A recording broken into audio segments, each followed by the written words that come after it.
Okay, welcome back from lunch, everybody. We're now going to have a kind of another, I think, fascinating session on new perspectives on competition and compliance. And we're going to have kind of three very interesting, from different perspectives, research papers on compliance issues. But this is not really just, and in addition, two practitioners who actually know all about compliance from their firms, which I think is going to be an interesting perspective.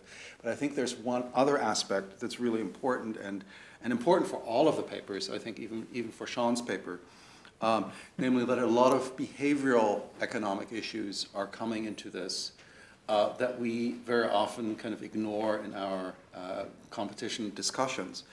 And I welcome this a lot because kind of some of the research that I've done with another colleague who is every year at the University of East Anglia, namely David Cooper, who we've done some experimental research with on collusion, and where it also kind of comes out there that the behavioral aspects are actually quite important. That kind of non-monetary aspects of social interaction really matter, and they matter in different ways. I mean, some are very supportive because you're interacting and you might go for lunch with people that you like, you know what their kids are like, and so collusion might come about from that. But other social interactions might actually go against that. So we've done these experiments in groups where the people had more linkage within the firm than outside, and we suddenly got a lot more competitive behavior, and collusion got harder. We also get things that isolated individuals in firms might actually lead to collusive behavior.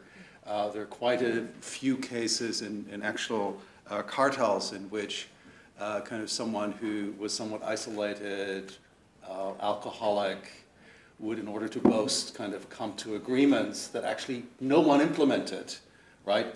Certainly a cartel and enforcement, but on the other hand, a big issue when it then comes to damages litigation. These matters are first order in the real world, and so I'm really glad that we have a number of papers that give us some insights on this, and I think there are going to be a lot of interesting feedback from the practitioner side as well.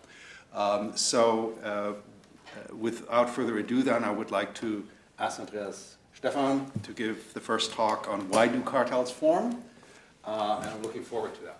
Thank you. Thank you very much, Cove, and a bit of a book plug, because the presentations you're going to be hearing today are from our new edited collection on perspectives on antitrust compliance, which is published by Concurrence.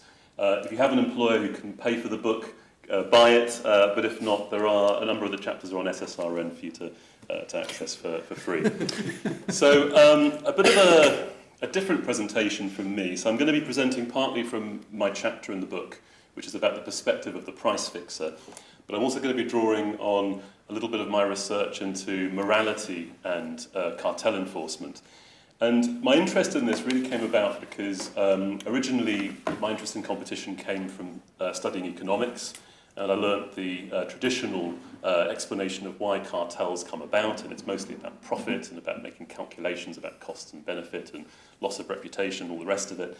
And when I started talking to competition lawyers and compliance officers, it very quickly became clear that the reality is a very complicated, sometimes quite bizarre world, which centres around human behaviour. And it's the behaviour of individuals rather than the behaviour of the company. So there are cartels, of course, that are organised at an institutional level, but usually the compliance problem when it comes to cartels is how to influence and educate individual employees and groups of employees and encourage them to behave in a certain way. Now, the first thing to make clear is that I'm talking about morality, not ethics, and it's important to put that out there because the two terms are quite often used interchangeably. Okay, so ethics is rules and principles that ought to govern human behaviour, and these can vary quite significantly between companies. They can reflect business cultures. So, for example, as a head of a law school at a university, if I receive a reference when we're recruiting for a lecturer that just says the dates that the person worked at the previous institution, for me that's a red flag. But if you're an accountant, that is a standard reference, and you're never going to get a firm to say anything more than confirm the employment of the person in that company. Morality, on the other hand, is really about a sense of right or wrong. And the reason that sense of right or wrong is important in compliance is, as we'll see, quite often employees don't really understand the law. They don't have a very full understanding of what is illegal and why. And even if they understand that, say, price fixing is illegal, they don't understand how wide the prohibitions are and how atypical cartels and inadvertent breaches can come about. There is a very interesting academic question of whether there should be a strong link between morality and the law. And the answer is no, because actually what the law mostly does is regulate behaviour to try and achieve one outcome that's slightly better than the other. This debate centres more in criminal law, about whether business activity should be criminalised or not.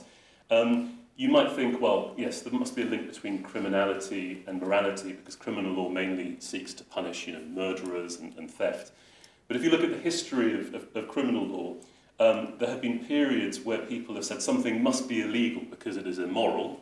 So, for example, homosexuality, a criminal offence for many years.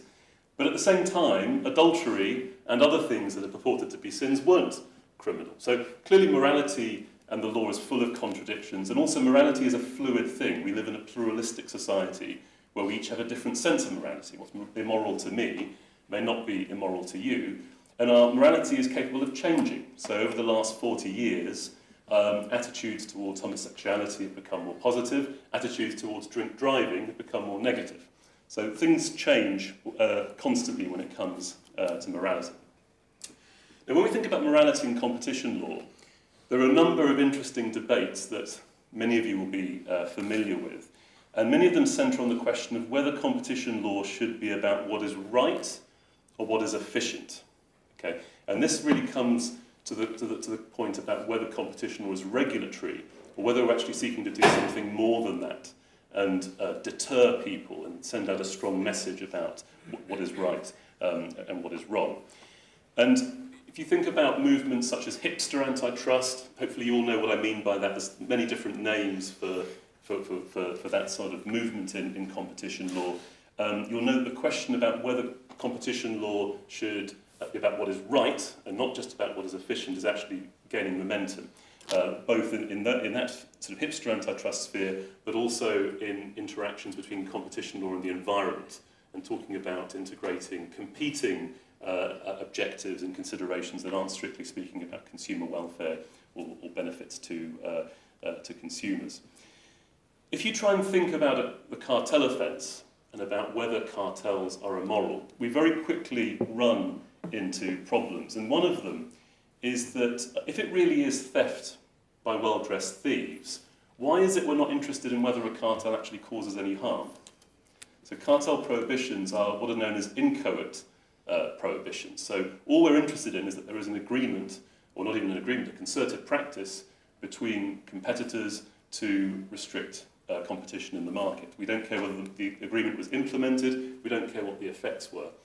And the information we have about this and about how cartels work, unfortunately, has become less over the last 20 years. So if you look at European Commission decisions from the late 1990s and the early 2000s, they were incredibly detailed. They were very, very long. They had wonderful snippets of information about why the cartel came about and how it was organised. And unfortunately, the leniency programme and the settlement notice has resulted in such a streamlined process that actually all you get is bare-bone decisions now with very little interesting information about why the cartel came about and how it was perceived by the people who were behind it. And so leniency provides also a utilitarian aspect of cartel law that is problematic when you're talking about morality. Now, the debate about whether cartels are immoral is very alive and well, mainly because of the trend over the last 30 years to not just prohibit cartels, but to criminalise them. Okay? And the justification that most jurisdictions have identified for criminalising cartels is to send out a strong message to business and individuals, to deter them. Corporate fines alone are not enough, because cartels involve individuals, and so we need to get to them. Now, traditional criminal lawyers are absolutely appalled by this use of criminal law, and not just in competition law. They're appalled by the criminalising of corporate misbehaviour in general. And the reason for that is because they argue that criminal law should only, the label criminal should only be attracted to the most heinous, objectionable acts in society. And the more things that are criminalised, the more you water down the stigma that is attached to criminal law. And that erodes the deterrent purpose of it. They'll also point to the fact that in the vast majority of these jurisdictions, and this map isn't quite up to date, by the way, this is a snapshot from 2014. In the vast majority of these jurisdictions, the cartel offence that exists on paper only. It's not properly enforced. Okay? Bid rigging in Germany is one notable exception. The United States, obviously, is the other.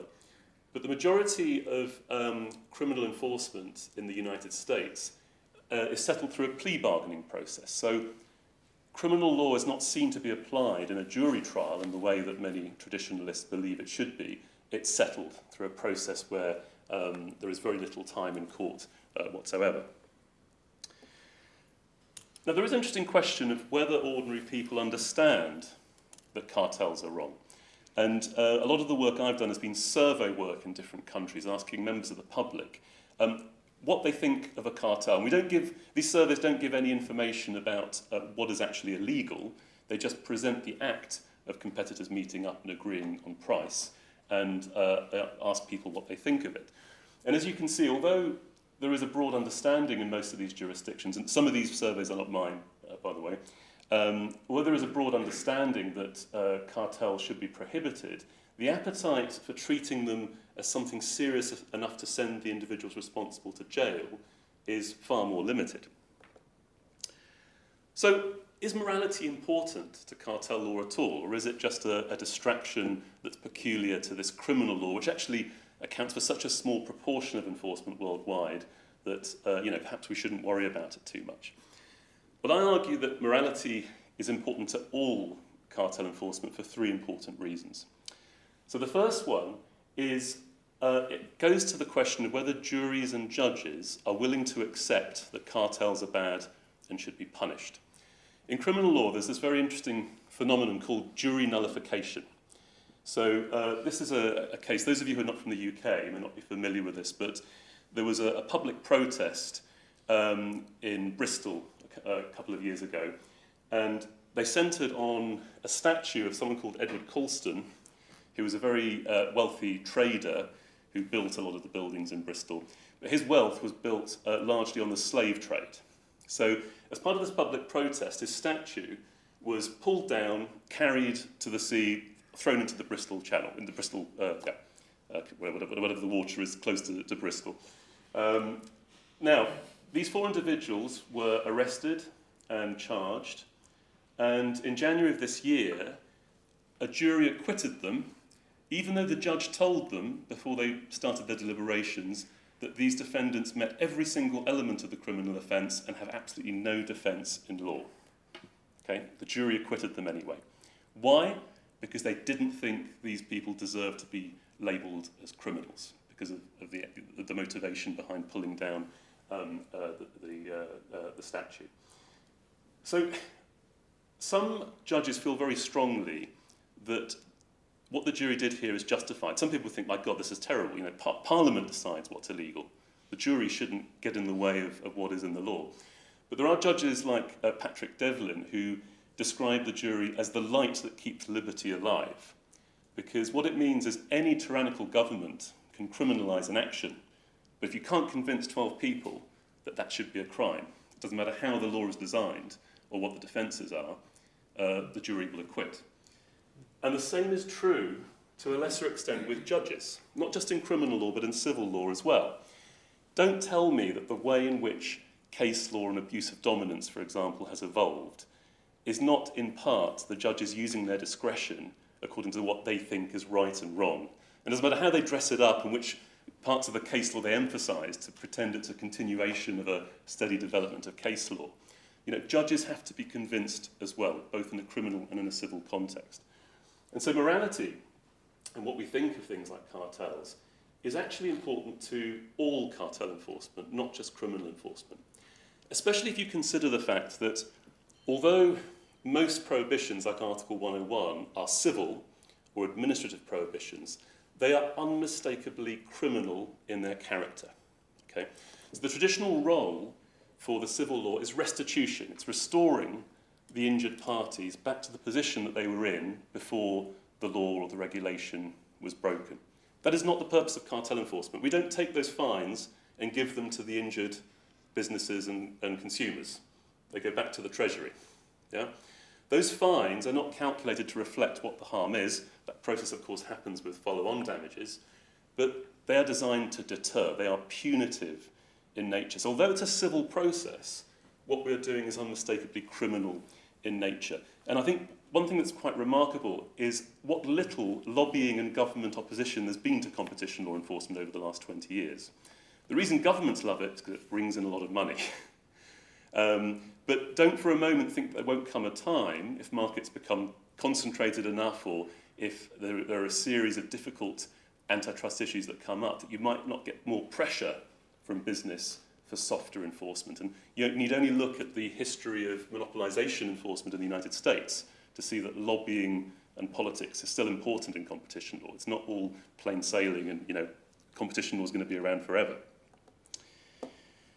Now, if you look at criminal cases in particular, criminal trials, and how the arguments play out from both sides, and sorry, before I do that, I missed one final point, which is that morality is really important to compliance, and this brings us on to the chapter that I've written for this book, because if someone doesn't know what the law is, we're relying on their sense of morality, their moral compass, or whatever you want to call it, in order to work out what is behaviour that is correct and what behaviour perhaps should be reported.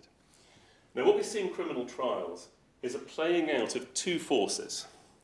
One of them are the forces that indicate that cartels are wrong, that this is objectionable behaviour that we should avoid because it's harmful, immoral, whatever you want to describe it as.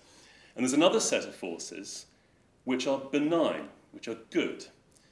And as we'll see in a moment, it's these push factors that a lot of people say they're motivated by when they enter into a cartel. It's the factors that muddy people's moral compass. It's the factors that mean that even companies who invest a lot of money in compliance training and really take competition law seriously still see breaches of competition law by individuals they employ. Okay? So the pull factors are things like delinquency, secrecy. So somebody's hiding the act of price fixing. We would assume they know what they're doing is wrong. It doesn't really tell us how wrong what they're doing is. Okay? So yesterday I had to do my UEA GDPR training. I probably shouldn't tell you this, but I skipped through all of the slides to get to the test at the end. Okay, why? Because I'm time poor. UEA doesn't give me any extra workload for doing compliance. I'm compliance fatigued, which is a problem that many of you in the room I know grapple with when advising companies and clients. Is that a really bad thing? I'm probably slightly raising UEA's GDPR breach risk by not taking the training seriously. But wrongdoing is not a binary thing. It's a scale. This is the point there.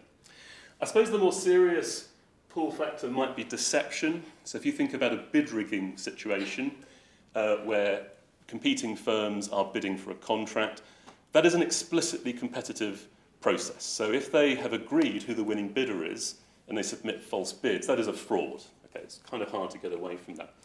But what about a situation where it's not bid rigging and the businesses are just silent about why prices are going up? Well, they're pointing to some of the reasons why prices are going up, steel prices going up, but not the main reason, which is the cartel. A third pull factor is social harmfulness. So a lot of people argue that cartels and anti-competitive behaviour are an attack on an important institution in a free market liberal democracy. Okay, and you can make quite a strong argument about that. If you think about it, everything we do from going to the shops and choosing where we buy a product to how the NHS procures equipment by going out to competitive tender, competition helps every aspect of that in terms of efficiency and lowering prices. The problem is that people are increasingly sceptical about the free market and competition. So convincing people that social harmfulness and competition being an important institution that we should protect like democracy, that can be a hard sell sometimes. But the push factors are things like crisis in the industry, ignorance, and atypical cartels. What I mean by atypical cartels are breaches of cartel law that move away from the traditional kind of bread and butter price fixing. A good example of this is in the construction industry in the UK. For many years, companies use what were known as cover bids. Okay? So that's not where you meet up with all your competitors and form a cartel. It's where a contract is coming up that you don't want to win because you're very busy, but you don't want to not bid because then you might not be invited to future tender processes. So what you do is you phone a competitor up and say, I want a cover bid. I want a price that's a little bit more than what you're going to bid, so I look competitive, but I don't win the contract. Okay, there was a big cartel case by the CMA, or the OFT at the time, which fined 113 construction companies. And I went to some of the industry events where solicitors who were representing these firms, not competition lawyers, these were general high street solicitors, were saying, this is outrageous, how can this be illegal? They've been seeking cover prices from each other for generations. This is the way we do business. So atypical cartels. Exemptions and carve-outs, which I'm afraid we're going to see a lot more of in the next 10 years, especially relating to the environment. Any kind of carving out of what is illegal muddies the moral message, and over-reliance on leniency. And this is something that prosecutors both in the UK and in the US have picked up on. One of their biggest concerns is if you put an immune employee of the firm that got immunity because they reported the cartel in front of a jury, the jury thinks, that's rich. This person who's still in their job, who's totally escaped punishment, giving evidence against their co-conspirators who are going to end up in jail. There's something very unsavoury about the act of dobbing someone in, ratting on someone. Yeah? For a lot of people, it's as morally ambiguous as they might understand price fixing to be. So the fact we become so over-reliant on leniency is problematic. So as I mentioned to you, cartels, far from being a binary choice in terms of profit or greed, are actually more of a scale. And most cartels, if you talk to compliance people, are somewhere in the middle of this scale between a deliberate violation of the law and total ignorance where you don't really know what you're doing is illegal. So this book that we've published, we wanted it to be a broad church of perspectives. So by the time you finish reading it, you won't have clear answers. It's not like a handbook of the ABA that says this is what good compliance looks like. Okay, we've wanted to confront the difficulties and the contradictions.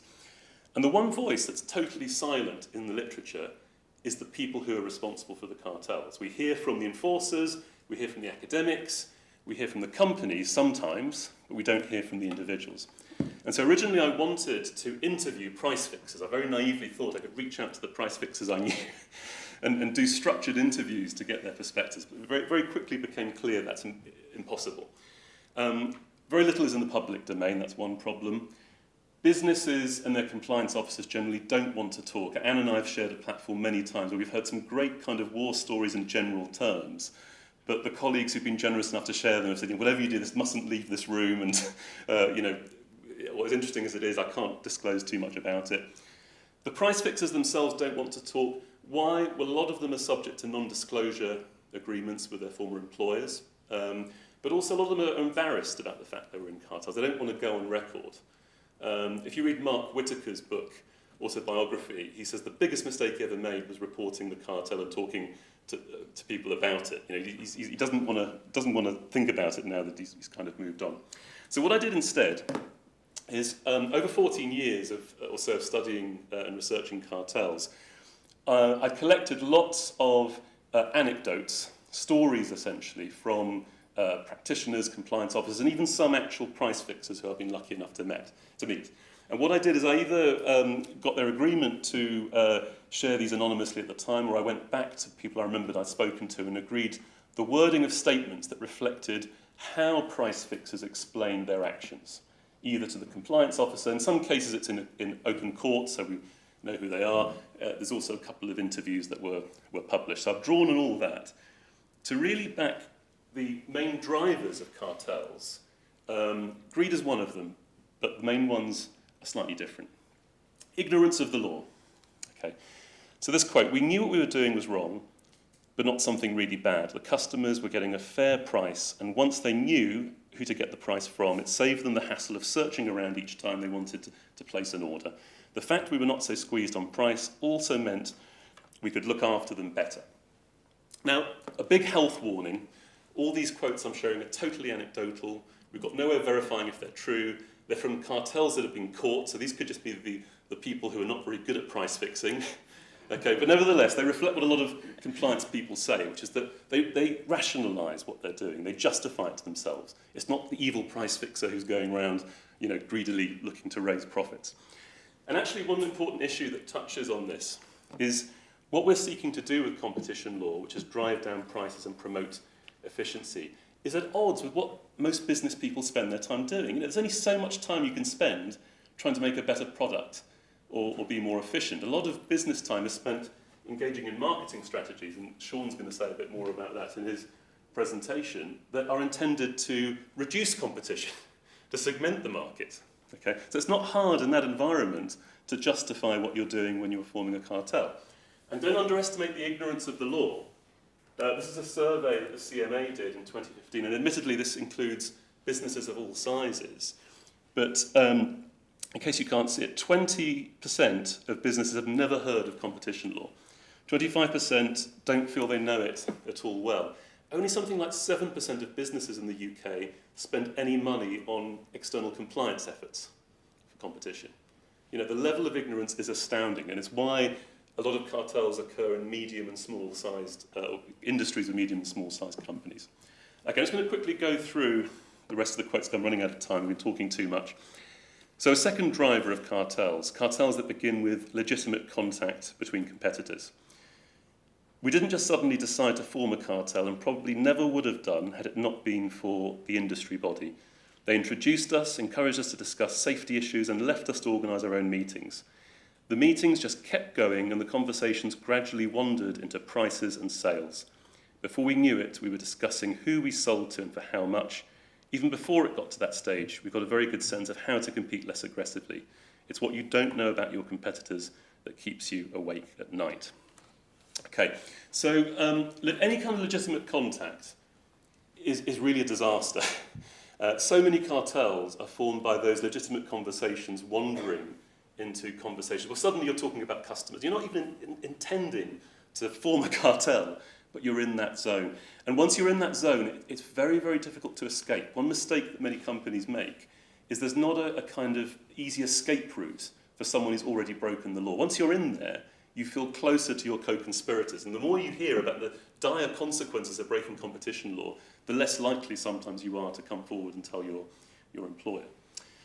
Okay, crisis and the effect of price wars. Our margins were low anyway, but it felt like the customers were driving us to the ground by playing us against our competitors in a Dutch auction. We sold a homogeneous good, so all we could really compete on was price. Was it fair? Why didn't the buyers get fined for putting us out of business? So especially if you work in sales, sometimes profit can feel like a struggle between you and your customers, who sometimes might have a lot of power. There might be a monopsony of some sort, for example, over who gets the profit. Okay? And there's interesting ways that people justify this. This is a quote from a barrister in the only criminal trial to be tried in the UK before a jury under the cartel offence, the galvanised steel tanks. In the closing statement to try and explain the deception, why the cartel members didn't tell customers about the cartel, the barrister said, "Do you know what is in a chicken nugget? Do you want to know? When you buy a Mars bar from a shop, do you demand that the shopkeeper tells you how much they paid for it?"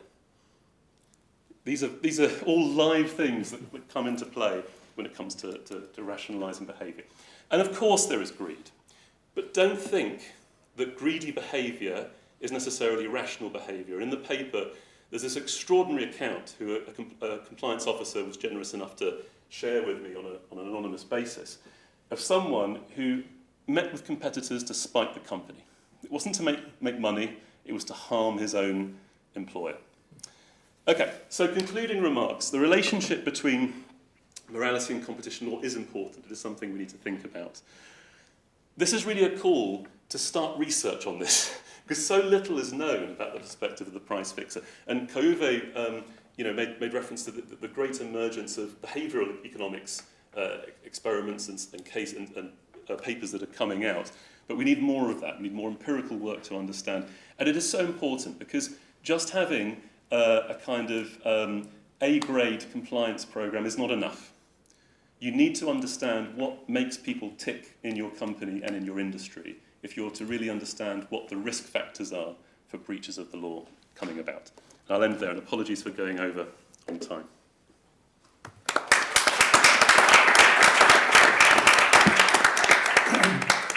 Well, then we're going to go from the law to the economics perspective with Sheheryar Banuri from UEA, a colleague from the economics School of Economics there.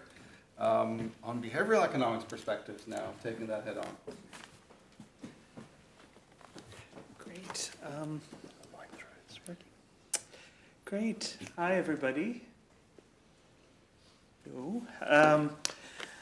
Thank you very much for the kind introduction and for inviting me. I'm a behavioral economist, and I'm going to talk to you about sort of the behavioral economics perspective on compliance, but I needed to, that's one of the chapters in this book, and I need to narrow it down a little bit. So I'm going to narrow it down to specifically whistleblowing. That's what I'm going to talk about.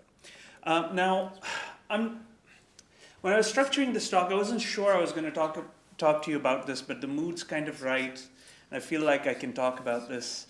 I'm also, besides being a behavioral economist, a whistleblower. And I can now, it sounds more exciting than it is, but I'm going to quickly relay off this story.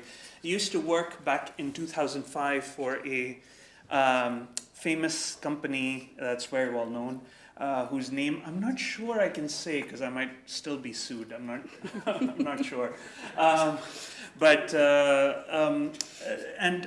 was in the finance department. I was managing a database of phone records. This is, in the US post September 11th. There's a lot of, so this organization had a regulatory department. And what I had been informed was anytime a regulatory department makes a request, you do it. You drop everything and you do it. And so the signal very much was, we'll promote you if you do this, or we'll look. And in fact, I could also slack off sometimes because I'd say, oh, I'm working on regulatory. And they'd just shut up and not ask me things about it. So I knew that anytime I had a request, I had to do it. And usually the requests were of the form of, here's an area code, we need all the call records that happened between this time and that time for these numbers. So I ran the reports happily. And then one morning, got a knock on my door at 6 o'clock in the morning. Somebody flashed a badge at me and said they're from the FBI. And they said, well, they'd like to ask me some questions, and that was very scary. I let them in. I didn't know my rights. I was pretty sure I'm going to jail or something. Anyway, but they came in, they asked me questions.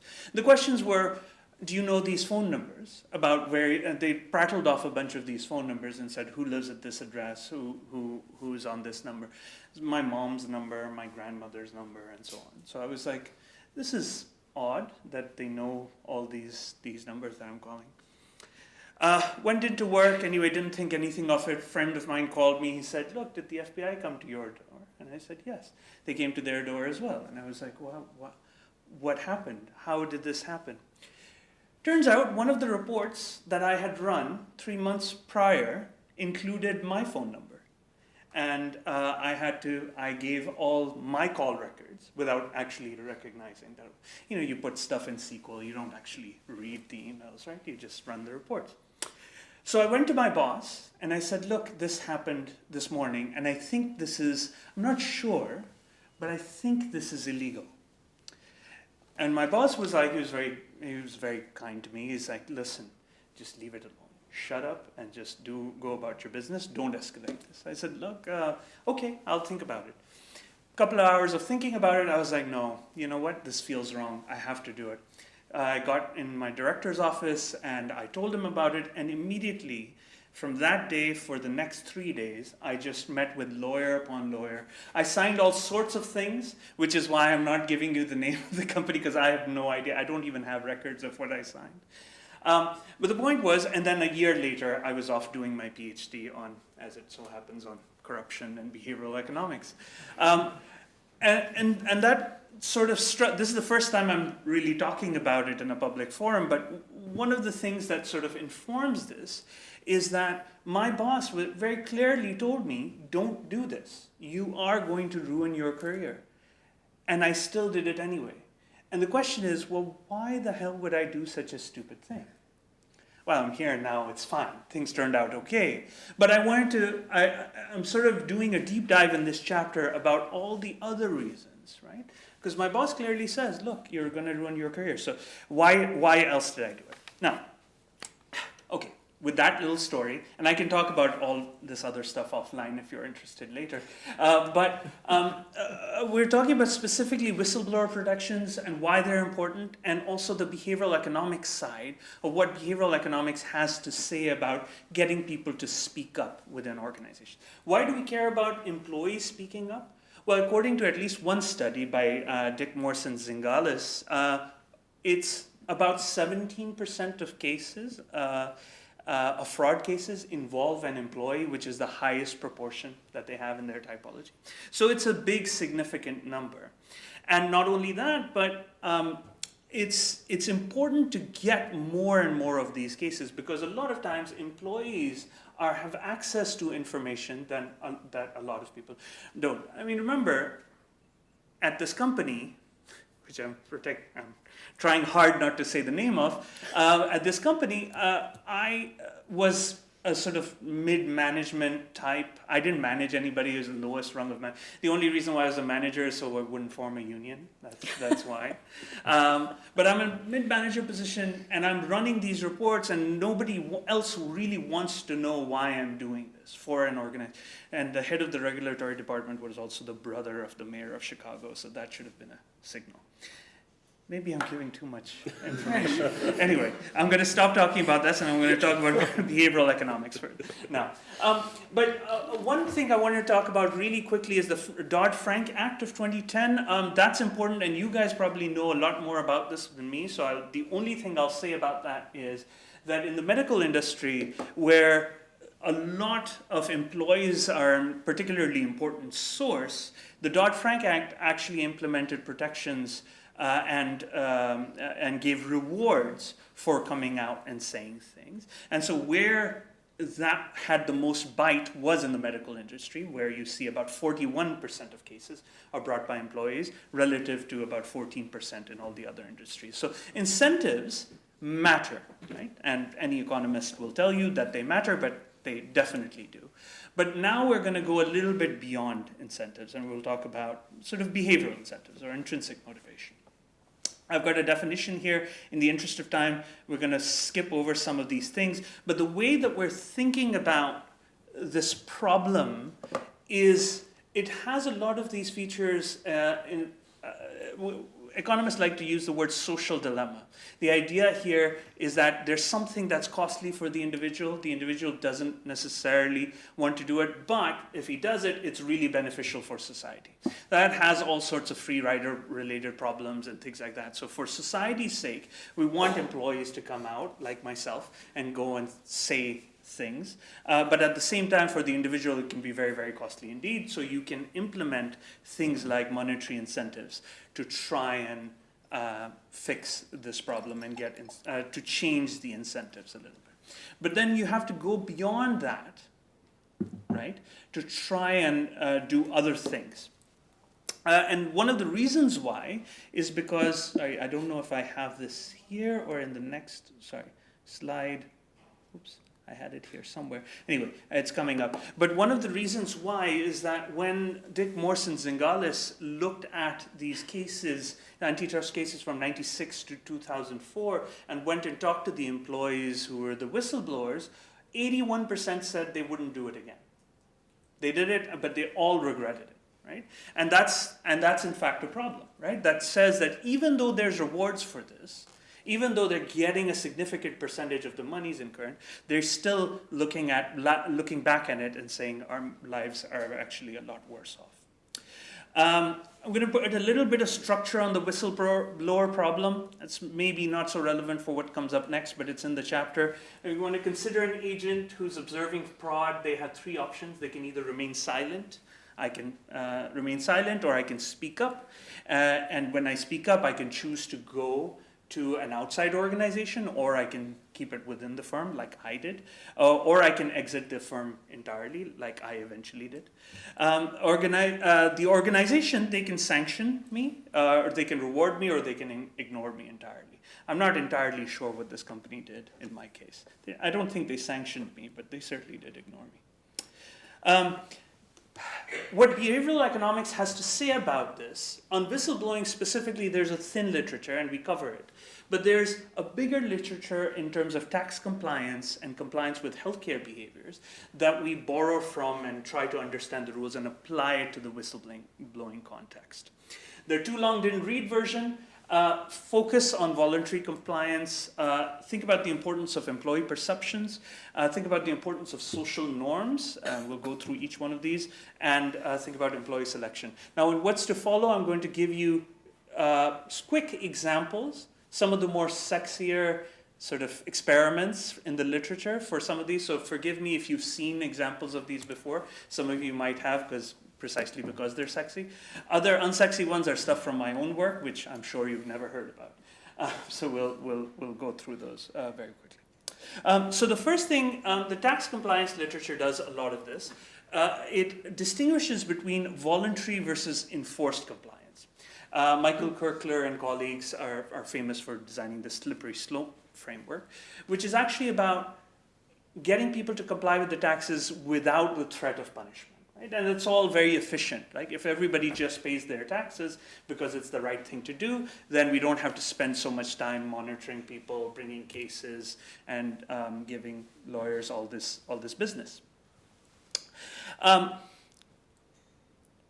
So the way that you structure it, or the way that you're thinking about it, is in terms of deterrence, right? But also in terms of deterrence can be of two types. It can be of the curative type or the preventative type. Curative type can be things like punishments. You've already done something bad and now we're going to punish you for it. Preventative types can be, we'll try and raise moral costs. We were talking about this outside. Or we can give you some civic thing or nudge you in the right direction and so on to make sure you don't actually engage in this. Okay.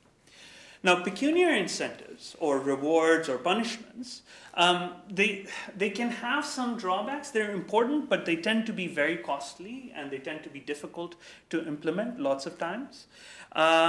They also apply to behavior that's observable and measurable. So in order to sanction you, we must be able to show that you did something wrong, which means we must be able to see it, observe it, measure it in some way. So it's applicable to blatant breaches of the law, but there's softer breaches that I think my example kind of falls into, which don't necessarily get covered by these things. They can also carry unintended consequences. So, for example, a couple of papers here by Banuri and Fine and Simpson et al. Say find systematic reviews on the effect of punishments on corporate crime fail to find a consistent positive effect. Right? So it's sometimes positive, sometimes no effect. The intuition is that fines that can be used for altruistic purposes, they tend to increase compliance. So if you're implementing a fine for a good reason, the motivation, the intentionality matters. But for selfish purposes, they tend to, in fact, decrease compliance.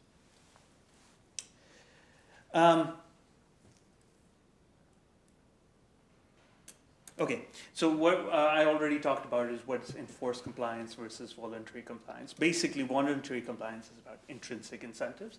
Enforced compliance is about extrinsic incentives.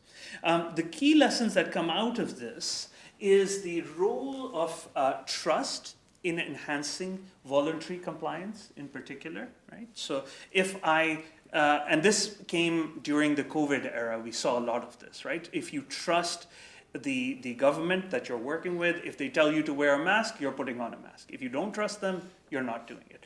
That's behavior, so it's mask wearing in this current pandemic, but we've seen that in previous pandemics as well. It's the same thing, that trust is a big aspect of this. The other side is also about improving risk perceptions. So trying to get people to calibrate, making the world a little bit less uncertain for them so that they make the right choice, and then providing this salience of the benefits to doing this for yourself. So for your own career or for the own rewards that you can incur, as well as for society's sake, right? So bringing those things.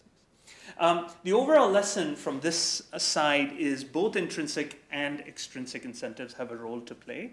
The classic focus has been on extrinsic incentives, and the behavioral focus is now becoming more and more popular on the intrinsic side.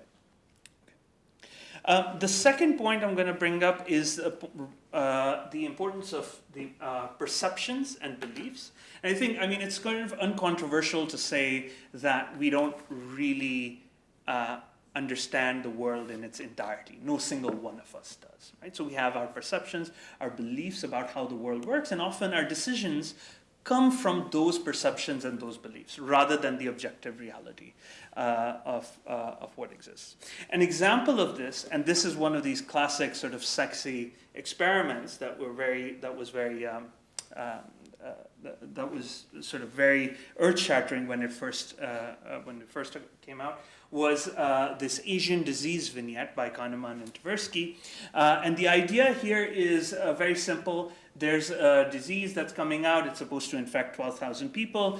There's 2 treatments, and you have to decide which treatment to implement. If you take treatment 1, then 4,000 people will be saved.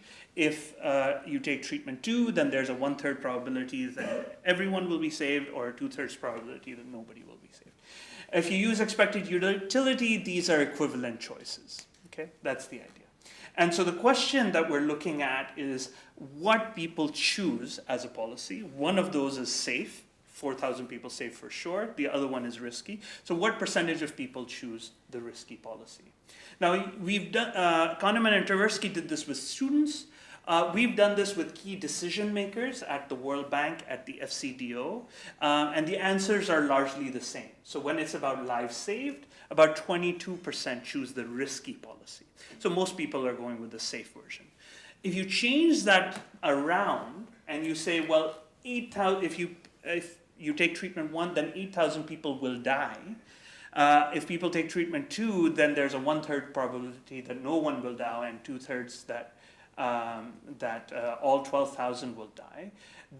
Then note that it's always the safe and the risky policy, but now it's just framed as a loss.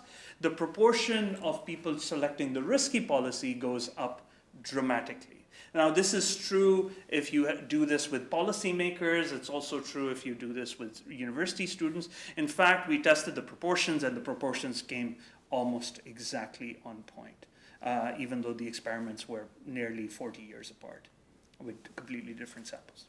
Okay, so here the key thing is less about risk, but the point is that emphasizing losses changes our decision-making framework in some way. And the whole aspect about the whistleblowing problem is that there's a big loss. I mean, like I told you when I went to my boss, the first thing he said is like, don't do this. You lose your job. Terrible things will happen to you. Immediately, this loss thing became emphasized. And if you ask any one of those, like the whistleblowers, they come back and they say they'll never do it again, right? Again, the perception of the losses looms very, very large. And so we need to mitigate that to some degree.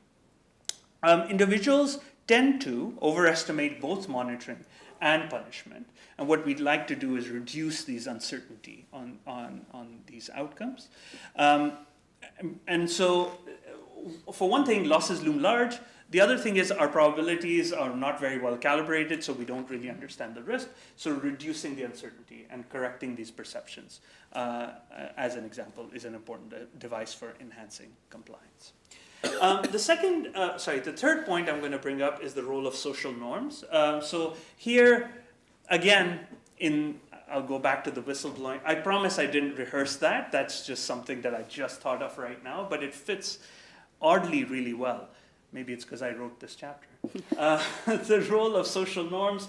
The first thing I did was go around and see what other people have done. and I talked to my friend. I said, well, what are you doing? Are you going to do this? My friend called me because he was like, what happened?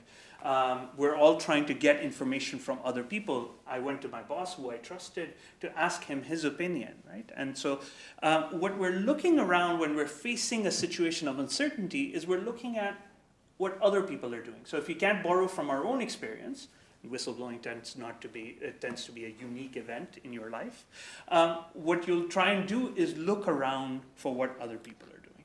Now, those are what we call things like social norms, and they broadly get split into two categories: descriptive norms, what other people are likely to do, and prescriptive or injunctive norms, which is what other people ought to do. Okay? Now, these norms, they can be really good. They can also be very bad. They tend to enhance cooperation, and you see lots of examples of that, increasing in savings behavior, changing behavior within households, increasing recycling, deterring crime, so on and so on. So there's lots, and there's a very healthy literature on social norms. I want to give you a quick example. 5 minutes, okay, thank you. I'll give you a quick example. This is one of my favorite examples. This was an experiment that was conducted at the Department of Psychology in Newcastle, University of Newcastle. The problem was the university wasn't paying for milk anymore, so they needed a milk fund. And so what would happen was that people would go to the break room, they'd make their tea, but nobody would contribute to the milk fund. And because they're psychologists, they wanted to change this behavior, so they put up a sign saying, hey, please contribute to the milk fund, and so on. And they didn't get much of an effect. So then they put up a picture of eyes. You can see this. So in week 1, there's a picture of these eyes. They replaced that with flowers in week 2, eyes in week 3, flowers in week 4, eyes, flowers, eyes, flowers, eyes, flowers. And what happens? You guessed it, the voluntary contributions per liter of milk consumed go up every time there's eyes. And the psychology behind this is just cueing this idea that somebody's watching. Okay? And that was all it took in this case. One of the professors at the University of East Anglia, by the way, had his bike stolen at the University of East Anglia campus. And so he went around and put pictures of these eyes where the bike stands are. So if you go to the University of East Anglia campus, this is true. You can see those eyes and a sign that says bicycle thieves who are watching you. He was this is Subo. He got very upset. There's another example, but I don't have time. I can talk about that maybe offline. But the key lessons here is people are reacting to others' choices, even when others' choices are changing over time. So we're constantly engaging in this learning behavior. We're thinking about these norms. We're looking at what other people are doing, and we're conditioning our behavior on this. Anybody that comes to England, the classic example is queuing. We love queuing over here. In other countries, some other countries, not so much. And so very quickly people learn to queue because you get dirty looks otherwise. I learned that way. The primary channels for spreading health behaviors tend to be social networks. Now that part we know for sure, and it's been tested, and there's a lot more evidence on that during the COVID pandemic. In the whistleblower context, it's about providing accurate information, which is these descriptive norms, and also appealing to morality, which is these injunctive norms. What is the right thing to do? However, it critically still depends on the baseline level of information. So if nobody's going to report fraud, chances are you're not going to do it either. And if you correct that, if you tell people that nobody's reporting fraud, chances are you'll become less likely to report fraud. So you have to be very careful and measure those norms effectively. And the final point I'm going to make, and I'm going to sort of blast through this part, just in the trends of time, is the role of selection. So more recently in economics, we've started to recognize, there was a time when we just had this nice simplifying assumption about everybody wanting to do income maximizing things, including cheat, steal, pillage, plunder, whatever, because it was income maximizing. And now we've realized that there's, from behavioral experiments, but also from other sources, that there's these things called what we like to call moral costs that help guide our behavior. So lots of times, even though there's money being left on the table, people will not do it because they find a certain action wrong or immoral. And what we also know that individual preferences also differ in terms of truth-telling. And so there's a nice sort of distribution for people that measure these things, the nice distribution that comes out.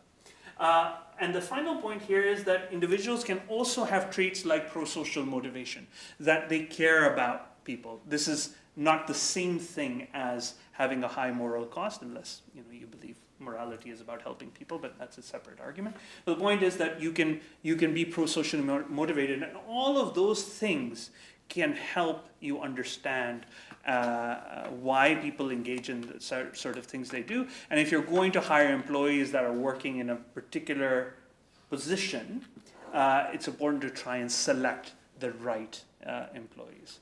I have some evidence on this. Forgive me, I'm going to skip. Some of these experiments are really nice, especially mine. But the key lessons here, compliance tends to condition all selection. And one cool paper about this, which I urge everybody to read, is this paper by Dwinger et al. On a church tax, where they're actually able to show that there's people who already were paying taxes versus people that weren't. When you sanction people, those that are intrinsically motivated to comply remain unaffected, but those that are evading actually increase their contributions. If you reward people, compliers actually increase overpayments. So if you signal that this is a good thing, in the case of a church tax, the people that are already complying, they go above board, but then it has a negative impact on evaders, because evaders then find that this, it signals the voluntariness of contributions, and so they don't do it. So you have to keep selection in mind when you do this, and the lesson here is attract and retain workers with strong pro-social preferences. Easier said than done. Final bit, just recommendations that come out of this: communicate societal benefits from whistleblowing, emphasize the pro-social nature of the action. It's important to provide information on the likelihood of recurring losses and the probability with which these losses may be incurred. And finally, communicate accurate information about norms, conditional on the norm being strong, otherwise leave it alone, and attract and retain motivated workers with strong preferences for compliance. And that's it. Sorry if I went over time. Thank you very much. So I kind of wanted to give just a couple of minutes for maybe 2 questions or so, kind of on the first block of the first 2 talks before we go on to the business perspective. I think that's kind of a good part, because I think these 2 are very complementary, and you might have questions that are across the 2 papers. So anybody who, yeah?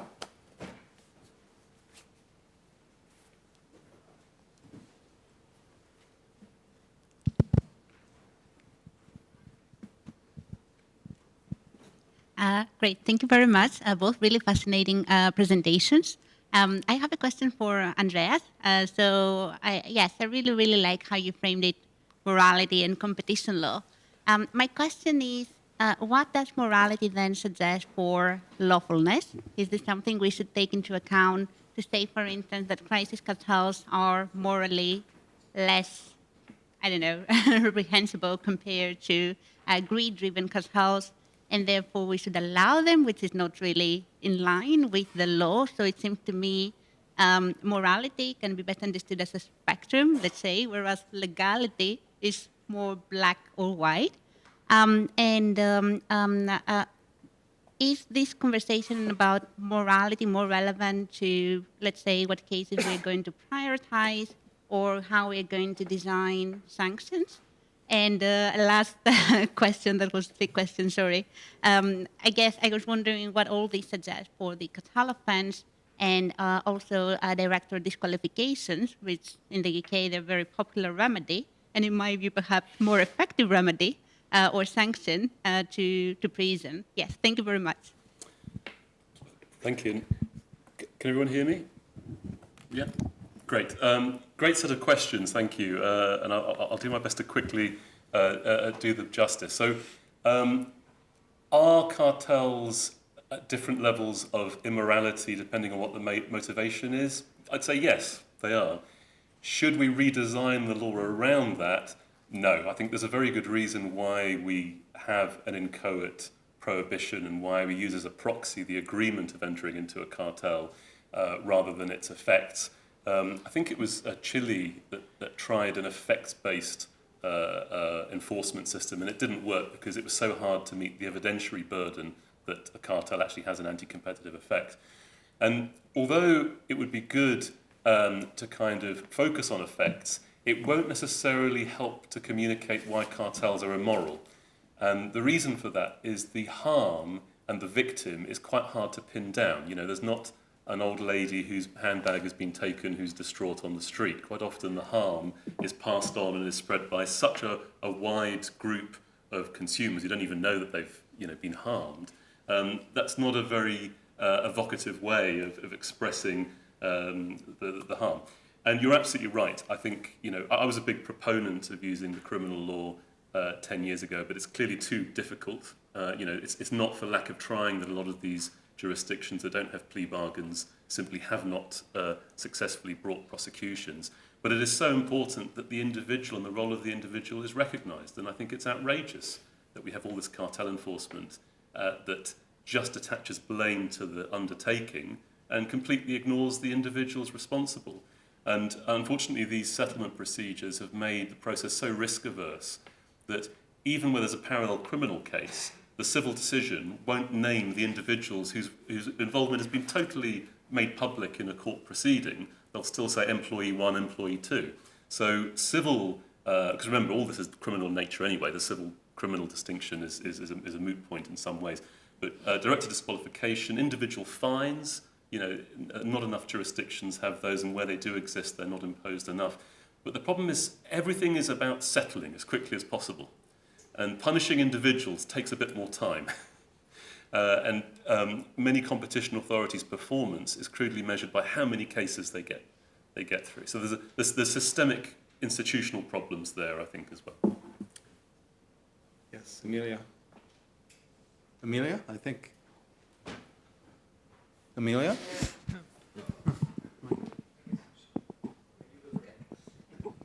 Okay. I didn't. Speed, but mine was for Sheheryar. I was interested in one thing that you didn't say in terms of motivation, which is my perception is quite often whistleblowers who do whistleblow to an authority then get really frustrated because they can't see anything happening on the basis of that whistleblow, partly because the authorities have to close ranks and be very, very confidential, and so they can't tell them what's going on. Probably quite often because they just go onto a long list of possible issues and it never gets prioritized. Mm-hmm. And therefore, actually, your moral desire to whistleblow is to then see something happen, and you don't see that happen. And then, so when you said 82% of people were wish they hadn't done it, you said it was about being fired and things, but I wondered how much, or if there was any evidence on people simply just being really frustrated that they took a risk and then nothing happened. That's a great question, Amelia. I believe, and it's my memory, it's the Dick Morson Zingales paper that talks about this. I believe that was more on, but I don't remember a breakdown about whether or not their case was successful or not. That being said, these are actual cases that went to court. So it's likely that it's not that nothing happened. It's likely that they had a negative effect. So that's what I infer from it, but I'd have to go back to the paper and double check. Thank you. Okay, go ahead. Thanks. So I love both papers very much, and I would like to chat with each of you further. The point I would like to make here, and this is more a comment than a question, I have to admit, is that Sheheryar kind of pointed very much at the role of social norms. Andreas very much pointed at the beginning kind of at the role of morality, and so which are actually two alternative enforcement institutions for certain norms, in this case whistleblowing, right? Or non-cartel behavior. And so I guess it's very important that we bear in mind that if we want to implement a certain rule, don't collude, whatever, not only the law, but alternative institutions do exist. And from that perspective, not only the discipline of law, not only kind of the field of behavioral economics, but also the field of institutional economics, and everything that is coming together in the subfield of economic governance has to offer a lot here. So that's a little bit a call, kind of, there are literatures that are using different language very often and developing next to each other, and we should talk more, and then in the end we can solve things better. Can I just briefly piggyback on that, because I think then you can answer it with that. How much do we know about the relative size of these effects? So I've done some experimental work which was kind of like on payment for voluntary damage abatement, right? And it has an effect, but it's two things. One, it's by far not as large as some of the monetary effects. Mm-hmm. And the second issue is the heterogeneity that you were talking about, that with some it works and with some it doesn't work at all, right? So what do we know about those things? Because I think also in that spirit here, there are different instruments we have. How do they work together? How large are they relative to each other? Seems to be a really big question. And maybe that's why I intervened. It fits exactly into that kind of holistic view that was proposed. No, I absolutely agree. And I think the literature is actually quite young in trying to understand how these different institutions interact with each other. There's a few papers now that are looking at the roles of intrinsic incentives when extrinsic incentives are present or they're absent, or when intrinsic incentives aren't absent versus present. And generally you see this aspect of diminishing returns. So first thing is, monetary incentives, they tend to be, in terms of average treatment effect, far more effective. I mean, that's true, and that's the reason why we turn to them first. The behavioral incentives tend to have different types of effects on different subgroups. The average treatment effect tends to be a little bit smaller, more modest. But it's also true that within the subset where it works really, really well, which is the reason why marketing, for example, is miles ahead in a lot of their behavioral work. For example, because they segment the audience and know where different interventions are going to work effectively. So, but it's still early days, because whenever we do behavioral interventions, for example, we do them one at a time. And so it's likely that if you did sort of an entire basket of things, that would affect different people in different ways. And so I think that's the next frontier of the literature. Okay. Yeah. Well, thanks very much. I'm glad we got to that point. Sean,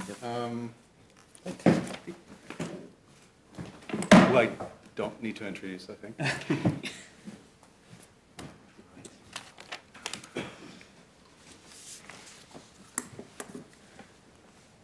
Okay, thank you very much.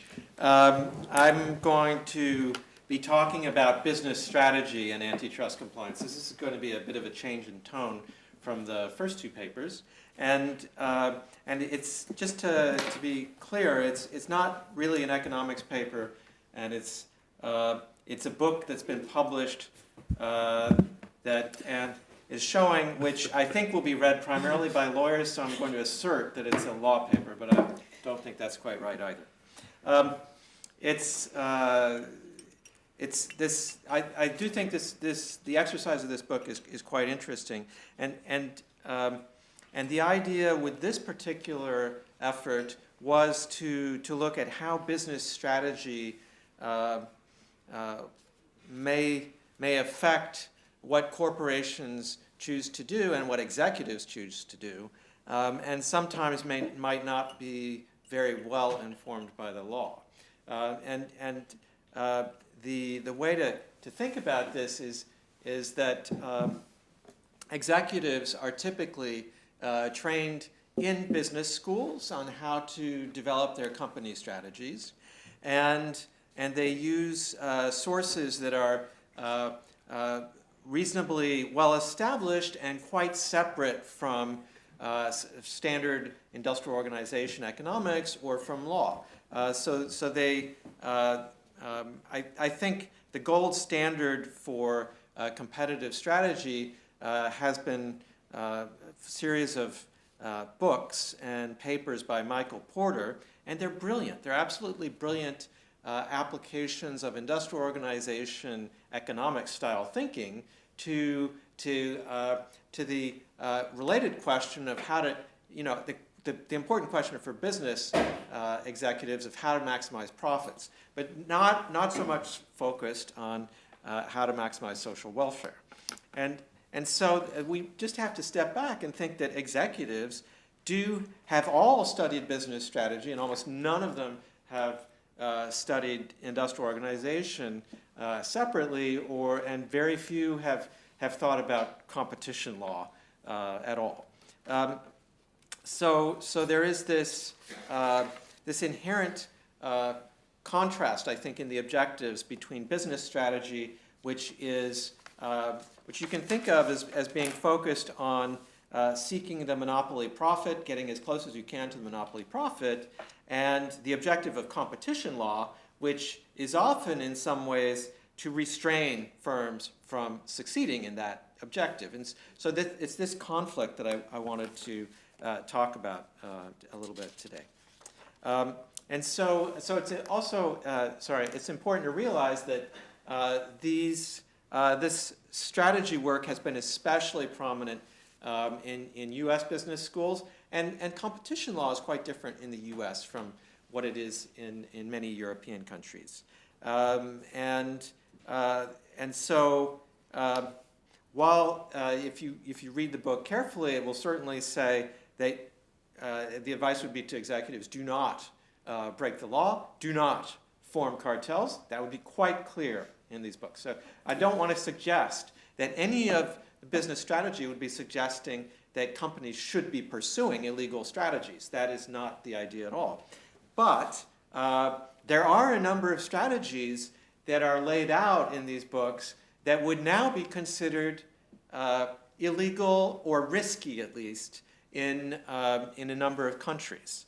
And so I think it's really worth bringing it out to the fore. And part of the reason for that is that this book, the Bible of business strategy, I would say, was written in 1985. So it was written before, more than 10 years before the ADM cartel case even.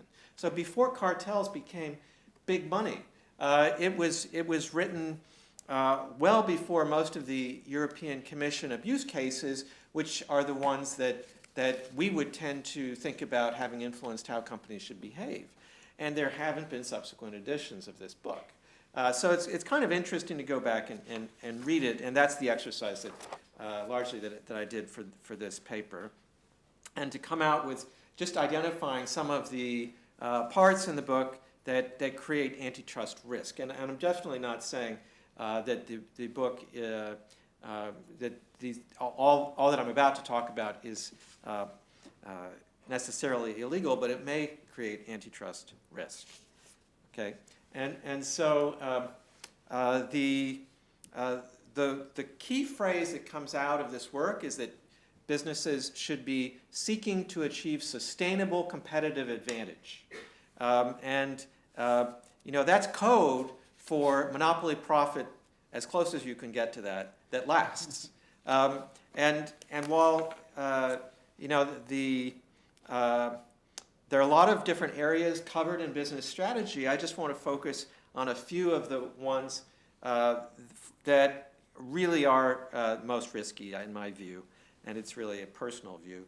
One of them is about influencing the competitive environment that's surrounding your company.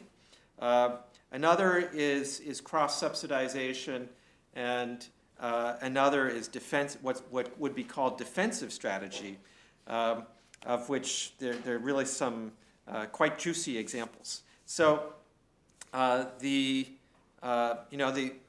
I would think about the objective being of compliance in this area would be to ensure that the company's strategies are legally defendable without holding back legitimate objectives for corporate profit. Now that's simple to say, but very hard to put into practice. If you have a compliance office that's coming up to executives saying, we think we found a cartel, now that I think will be relatively simple to handle compared to we think that some of the business strategies you're using are potentially abuses of dominance. That's a much harder argument to sell to executives, the second one. And so I think there are some tools that compliance officers can use to make their cases stronger, and one of them would be related to the Caremark criteria, which are basically suggesting that board members can be personally liable for the violations of the law of their company if three things are shown to be true. The directors knew or should have known of a violation of the law. The directors took no good faith steps to prevent or remedy that violation. And third, that this failure resulted in some losses. So if those three criteria are met, board members are personally liable. Now, if I were a compliance officer or advising a company on compliance, this would certainly be one of the things I would talk to them about when suggesting there might be risks, especially related to abuse of dominance. Now, my favorite part of the book is talking about competitor selection, because this is really interesting to read, and Porter comes up with a great distinction that if you're a major company, you should be encouraging good competitors and doing everything you can to discourage bad competitors. So, in one sense, that sounds absolutely normal. That's normal business behavior. It should be what's going on. But then when he talks about competitor selection, that starts to become more curious. So let's talk about some of the aspects of competitor selection. One of them is to try and increase the competitive advantage that you have. And an example that's given is making sure that you have enough excess capacity in your production facilities to really control prices or influence the price of the commodity product that you're producing. So you intentionally build substantial capacity you're not planning to use. And that could be starting to become interesting to some competition authorities. It may or may not be a problem, but it is the type of behavior that may raise eyebrows. Another is creating better industry structure. And another is then deterring entry. And so let's just focus on those two a little bit. So in terms of creating a better industry structure, one way to do that is to basically think about. I want to think about what happened with Microsoft's browser between 2001 and 2006. They did not innovate or produce new versions of their browser. It's quite a remarkable fact because they had been producing quite regular updates before 2001, and then they stopped.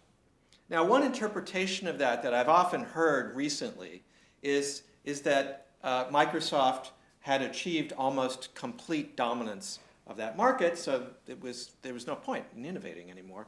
I kind of wonder whether there's an alternative explanation that's really worth considering seriously, which is that they were being prosecuted for breaking the law by the U.S. Department of Justice, and the Department of Justice was winning the case at that point when they stopped producing the new versions.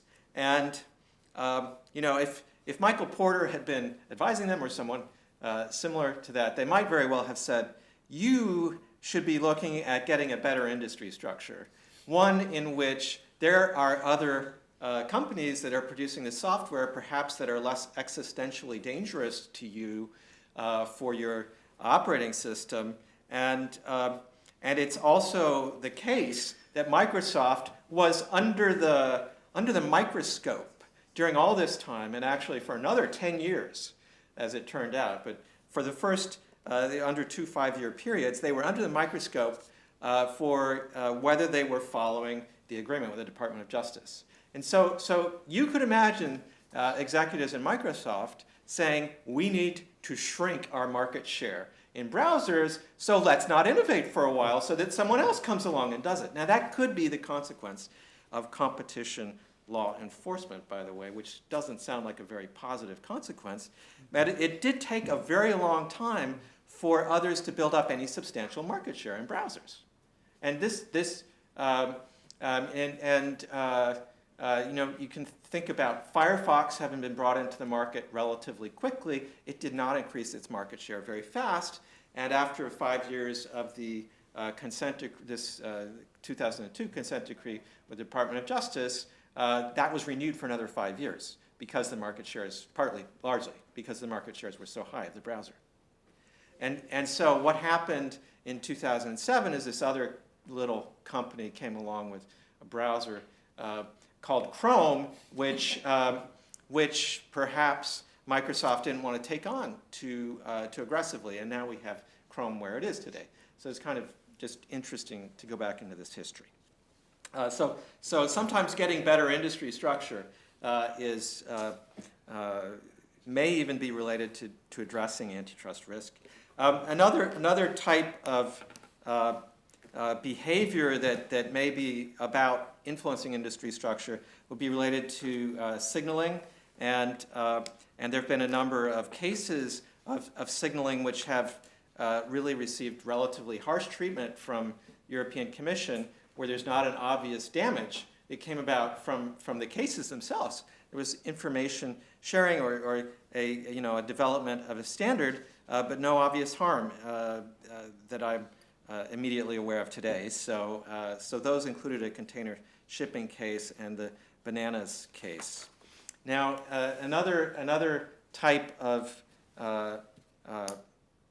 behavior, I guess, that would be about getting the type of competitive environment you want is to deter entry, obviously.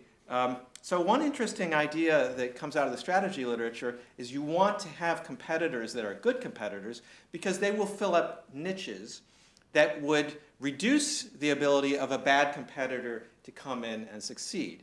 So that's kind of an interesting way to think about the value of competitors to a dominant company. And another is to fill up distribution channels, again, so that it's very difficult for others to enter in. Okay, so now let's move on and talk a little bit about cross-subsidies.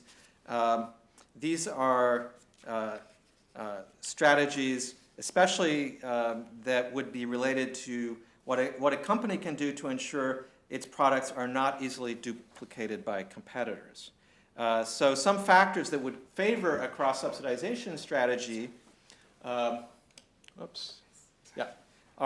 that there would be price sensitivity. Cross-subsidization necessarily involves multiple goods. So let's say there are at least two goods, and there's a base good and another good. And the base good is price sensitive, which makes demand for it sufficiently high that increased sales of the profitable good would more than counterbalance the revenue reduction from the base good.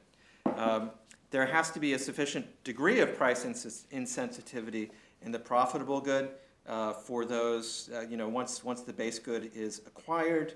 And that connection has to be strong enough that buyers would not just cherry pick by purchasing the subsidized good, but not the base, not the other one.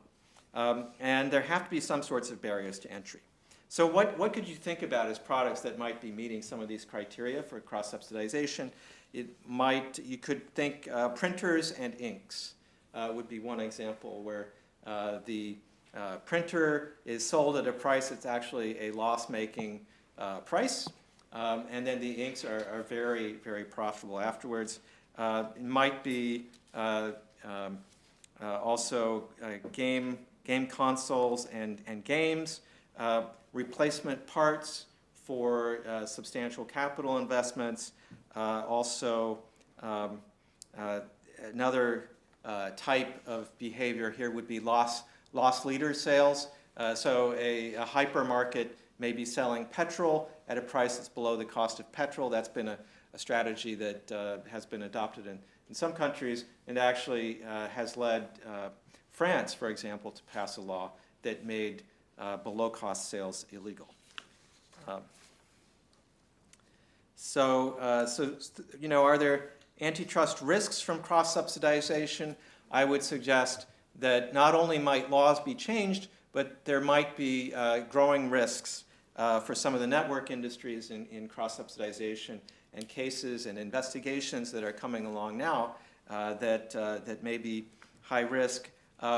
There may, if you look back in time, sometimes incompatibility between products was actually artificial to some extent, or imposed by one company when another one was wanting it. And so if you look at the DMA, for example, the DMA is moving towards enhancing compatibility.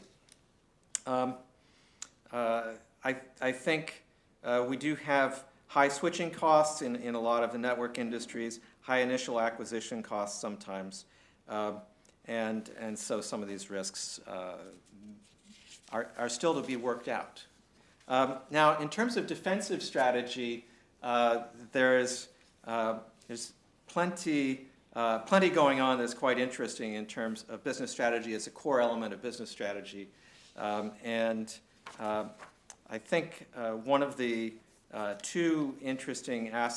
very interesting aspects for me is raising of structural barriers.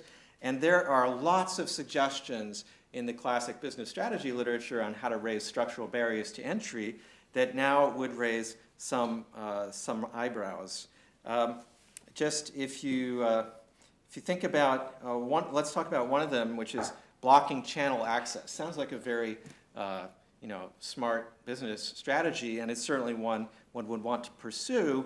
But if you think about the Michelin cases related to tire discounts, which gave various forms of advantageous discounts to discourage sellers from selling other types of tires, is a very smart type of business strategy, but also common to have quantity discounts for products, and absolutely normal. So again, I just emphasize, I'm not taking a position on these cases. I'm simply noting that some of the types of behavior that were explicitly suggested by business strategy have led to problems for some of the companies that implemented them, and might lead to problems for others. Now, another is to raise buyer switching costs. So a great example of that, again, a controversial case, is related to ice cream freezers and the provision of ice cream freezers in small shops where the shop would really probably only reasonably have space for one ice cream freezer that is provided by an ice cream company, as it turns out, that has an exclusivity requirement that goes along with the ice cream freezer. So there will only, if you are the retailer, and many retailers brought in ice cream freezers that then had exclusivity arrangements on the ice cream, and they were quite happy with this. But that turned out to be deemed illegal. And you could go on with this type of list here. I don't want to say too much, except that let's talk further about blocking channel access, because the idea of quantity discounts and graduated quantity discounts is really common. And if you were going to the executives of a company to suggest maybe we shouldn't have quantity discounts or we shouldn't have graduated quantity discounts, they would probably laugh at you. And that would be a reasonable thing for them to do, I think. But they might also say to you, how common do you think the types of discounting schemes are that Michelin was prosecuted for? And one could imagine, one could guess that there were hundreds of such schemes across different corporations, and the number of prosecutions might have been a few. And so if that's the type of world you're dealing with imperfect law, imperfect prosecution of supposed violations of the law, then you really have to come to adopt as an executive suite a cost-benefit analysis towards that type of risk. And it's potentially defensible, what companies would be doing in terms of their discounting strategies, and also unlikely to be prosecuted. So that kind of leads to this idea that you might want to be suggesting a real weighing of the cognizable risks that exist from following a given strategy, including the antitrust risks, and then the benefits that companies might receive from those strategies. So I think it's really, I just suggest, very important for business leaders to listen to strategy-related advice on antitrust, and sometimes it may be valuable for corporations like those that would often be sitting in this room for their annual board meetings to think that perhaps the auditing committee of a board may have a real role, a substantive role to play in antitrust compliance that I think is it's not quite so universal, but the Institute for Internal Auditors does recognize that strategy is within the remit of auditing. And so bringing these concerns up into the board is one of the hardest things for compliance officers to do. Finding a good way to do it is very difficult, and it might be through the auditing committee as opposed to a direct confrontation with the chief executive or a marketing chief. So thank you very much.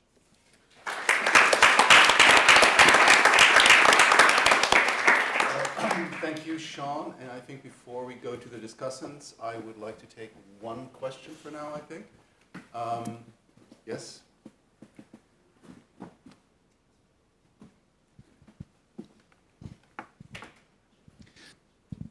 On? Yeah, okay. Thank you, Sean. Very nice talk. I just wanted to add one point to it, that in terms of these business strategies that can be anti-competitive, I think we also need to think of how to identify or differentiate, because you can do or take on strategies, business strategies that are just good for your business. They just happen to sometimes lead towards deterrence or other things. So a classic example is of capacity building or something like that. The idea is how do you differentiate? So you pointed to Michael Porter's work, but if you go and look in Glenn Allison and Sarah Allison's work, they also talk about these type of things where they show that, for instance, if the entry was already blocked, you could be on one type of an optimal trajectory in terms of how much you're going to expand your capacity. They're talking about launching extra products or things like that. And how much you deviate from that optimal trajectory towards the profit maximization, how much you deviate from that when you're facing the threat of entry. And that's the type of difference that you need to be able to figure out to say when it's actually becoming anti-competitive versus when it's just pure, simple business strategy being adopted for good reasons by the firm. Yeah, I think that gets us directly to the discussants who have a bit of experience, I think, also in these things, right? Well, shall I just sort of give you my reflections, perhaps, on what the speaker's been talking about? So my experience of compliance and compliance programs comes largely from my experience as an external legal advisor, but also from having been in-house at a bit large corporation. And it's been historically focused mostly on what I would call the practical implementation of compliance, or perhaps the mechanics of compliance, by which I mean, essentially, first of all, identifying the rules that the company wants its employees to follow and to comply with, training people on those rules, raising awareness about the risks of non-compliance, although that tends to be focused more on the risks for the company rather than perhaps the risks for the individual or for society as a whole.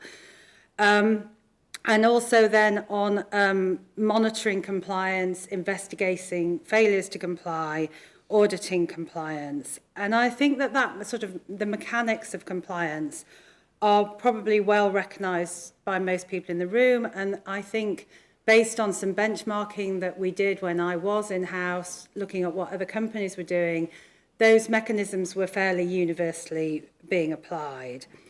But I have also seen how a failure to comply essentially can really impact the individual. So whether that's, seeing how individuals can be adversely affected by a long antitrust investigation in terms of their career progression, but perhaps more importantly in terms of their stress levels, mental health, and sometimes physical health. The confusion for some employees who genuinely thought that they were doing something that benefited the company when following business strategies that they were trying to implement, when in fact and that they had really no intention of infringing competition law. Employees losing their jobs, companies struggling to deal with employees who've breached competition law and facing their own, if you like, moral dilemma when those employees are now senior executives and they're trying to reconcile how they treat and perhaps try and protect senior executives with their own culture of compliance. And I've even seen employees having to spend time in jail, in one instance in a jail in Russia, which I think is probably pretty awful, and how a company has to manage that and that they're dealing with them and their families in those circumstances. So listening to the first two speakers, the idea that compliance has to involve individuals within the company really does resonate. And as I was listening to you both speak, I was thinking about how what you were talking about ought to inform the mechanics of compliance and how you sort of bring the factors that you were talking about into a compliance program to try and make it more effective. So, how do you appeal to an individual's sense of morality, sense of right and wrong? And can you shift an individual's sense of morality and right and wrong? Is that about educating people about the pull and push factors, talking about the behaviours that you expect from people, not just the rules? So, if you're using your personal mobile phone to correspond with somebody, the chances are you probably shouldn't be doing it. Those maybe recognising in times of crisis or where your industry is facing exhibiting the factors that might drive cartel behaviour, actually, addressing that head on and telling people that doesn't nevertheless justify infringement of competition law. How do you address morality, the morality around dobbing in that Andrea talked about? Even if from a corporate perspective you may not be terribly keen on people going off and whistleblowing to regulators, you at least want them to report things internally, and how do you encourage that? And how do you ensure that you're getting the voluntary compliance that we talked about? Addressing ignorance of the law and the role of industry bodies, I think, is relatively straightforward. I think people do that. But then I get to Sean's talk, and I hear about how there are various, business strategies that are being taught to our senior executives, the members of the board, that may conflict with competition law, perhaps more than we realise. And with my in-house hat on as a lawyer, competition lawyer responsible, therefore, for compliance, I listen to Sean and I say to myself, am I going to walk into the boardroom and tell my board of directors that many of the things that they're trying to achieve, many of the strategies that they're pursuing may be inconsistent with competition law and stop the bus? And I think to myself, probably not. And I suddenly realise that my behaviour, my sense of right and wrong, and my perception of risk and my feelings of self-preservation are influencing my ability to be compliant, and that I've reached the limits of my own sense of voluntary compliance.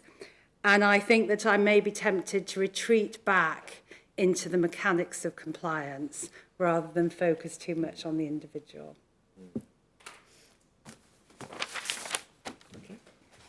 Okay.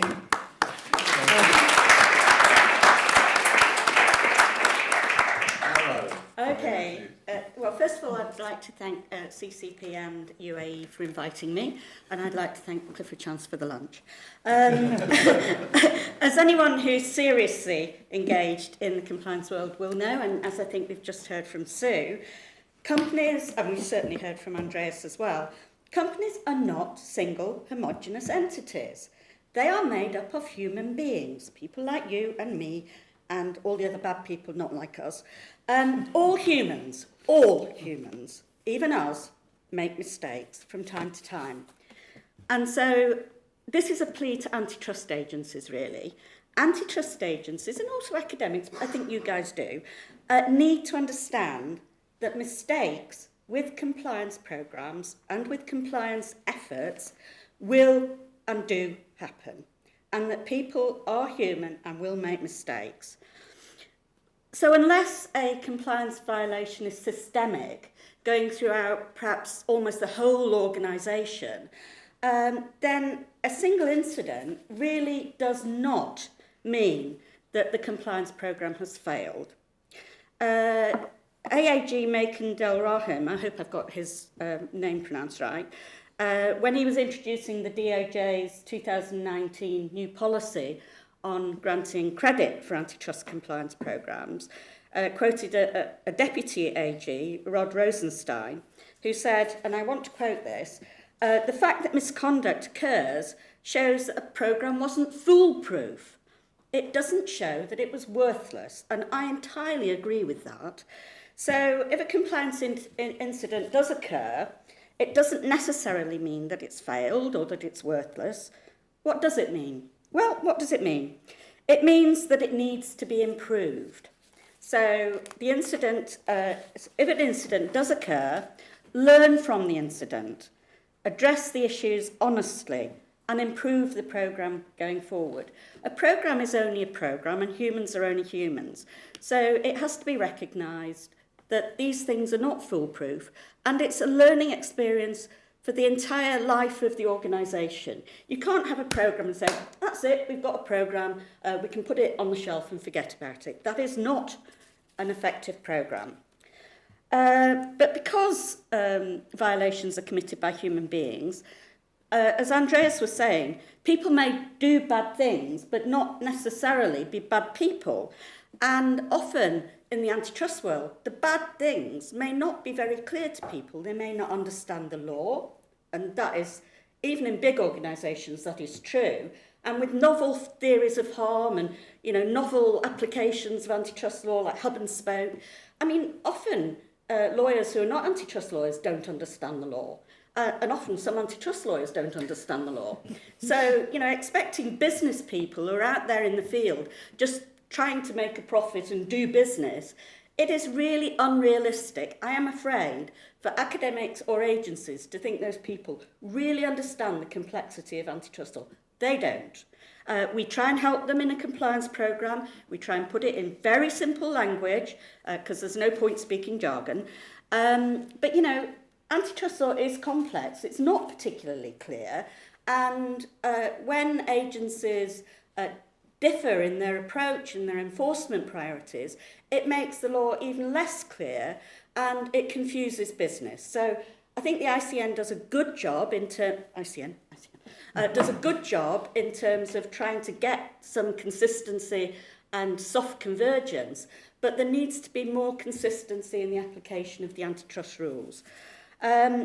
Also, I think, like Andreas was saying, and I fully applaud what he said, a lot more academic research can and should be done to understand the behavioural pressure points and the behaviours of compliance and non-compliance.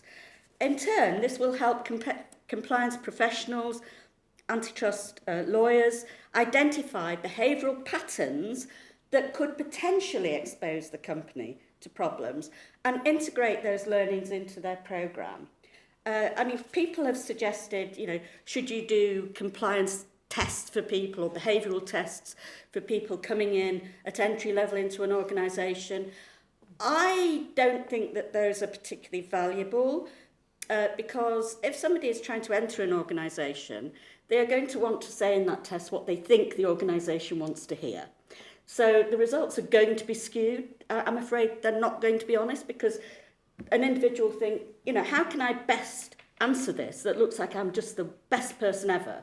And they're not going to say, would you commit a crime? Yeah, they're going to say, of course not. So, don't put your faith in behavioural tests. They have little value, except making a company feel maybe a bit better. I did want to say, just because Andreas asked me to give it a plug, about the origins of the book. Of course, we know that the book is the Bible or the Quran, but this is actually the third book, so if I may say. So the origin of the book was...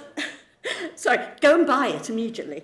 The origin of the book was a concern that antitrust compliance efforts are not being sufficiently encouraged by agencies. And the agencies view the benefit of a compliance programme as gaining leniency. That is wrong.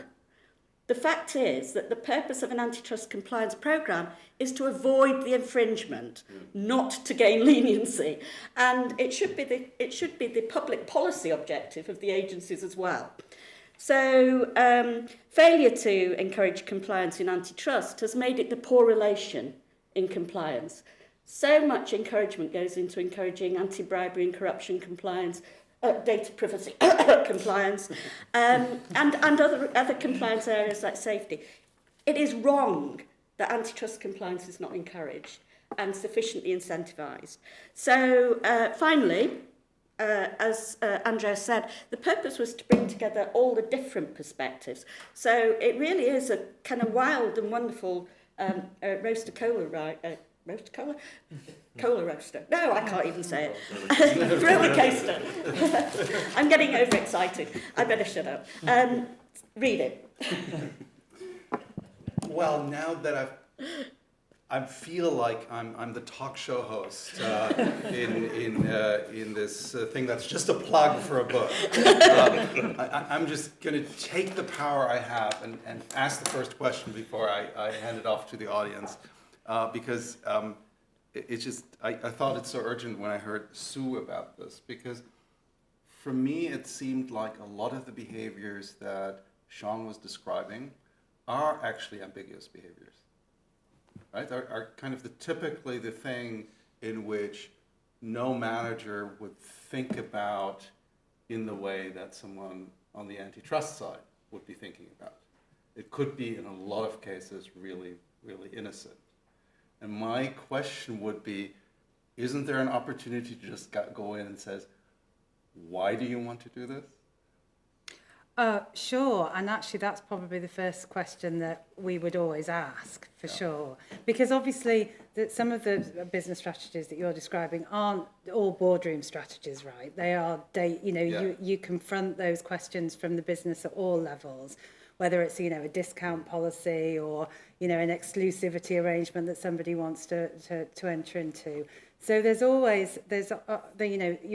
often partnering with the business on the decision making around those things. And a lot of what one of the elements of this sort of more mechanical compliance policy is to have a system of checks and balances in place so that what you do is encourage a dialogue between the business people and the competition advisors or the lawyers who know what the rules of the road are, to try and help them with that more nuanced analysis of what's right and wrong. It's not as stark as sort of I guess we've been talking about or joking about in the context of making observations.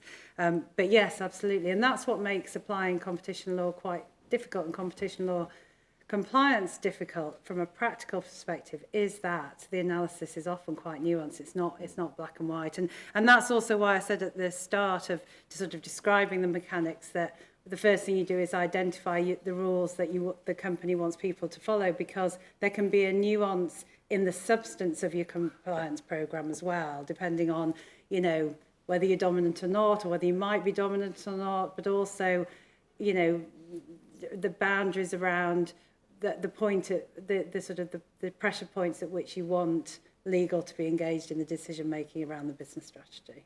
So yeah. Questions from the floor? I think we're very good in time for that. So.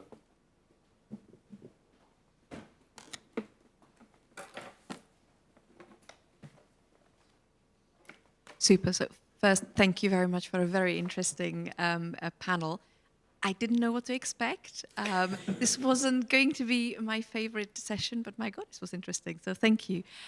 One thing that I I thought was really interesting was this kind of dichotomy between personal and organizational responsibility. And I'm still not clear where we are landing.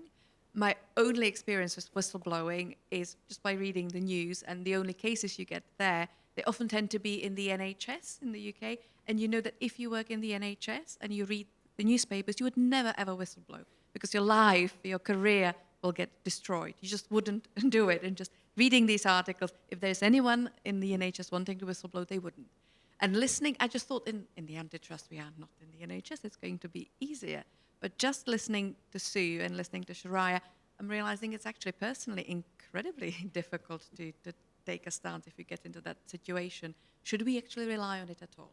Given how difficult it is, what the stats are saying, what the personal experiences are saying, should we just not have that personal accountability given how difficult it is for individuals to whistleblow and just focus on companies?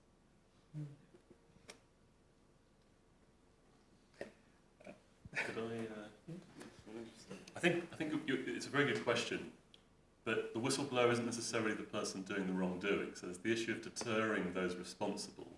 And arguably, if the only consequence of breaking competition law is the employer might get fined in 10 years' time, those are risks I'll take. I've probably moved on to another firm by then, I might have retired. So there is this problem that you need to punish people. But you're absolutely right, not just in the NHS, but across the board.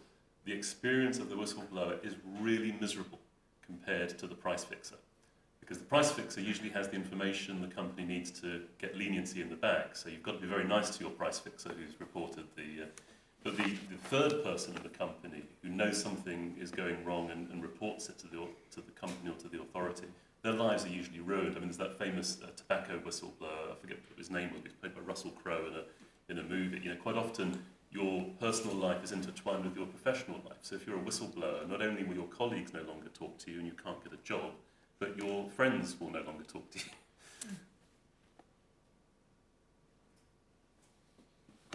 you. So we'll be hearing from Bill Kovacic later today for anyone who can stay for the cocktail. He suggested in the U.S. context that whistleblowers in competition cases should be paid. They should be paid substantial amounts of money, and this is because of the other problems that go along with whistleblowing, and there are areas where in the U.S. for procurement whistleblowing, there are very substantial payments that are possible to people who are the whistleblowers, and that can somewhat counteract these effects. But I think the Department of Justice actually wasn't very interested in this proposal. Interesting. Just to reflect on that, I mean, the Dodd-Frank Act was precisely for that reason, and you see increases in whistleblowing on the medicine side because of that, because there's an incentive, you get a percentage of a successful case. But then you can rightly ask, well, what do the losers get? And the losers get nothing. Their lives destroyed, generally speaking, right? Yeah. So that makes it very, very difficult. And I guess from the organization's perspective, really what we should be encouraging is organizations to give it incentives to its employees to come forward with negative or things like that, rather than look at them as troublemakers, really. And that's, I guess, difficult to do. I don't have an answer to that, but that's what we need. And maybe just one thing on that, kind of the issue of the social environment that Andreas was mentioning, kind of even in the experimental stuff that I've done, that comes out as very strongly. And so you just think about kind of to what extent if your social network gets destroyed by what you're doing, even very large financial compensation isn't necessarily going to make up for that for people in the long run. So there's a question how effective that can be in the long run, really.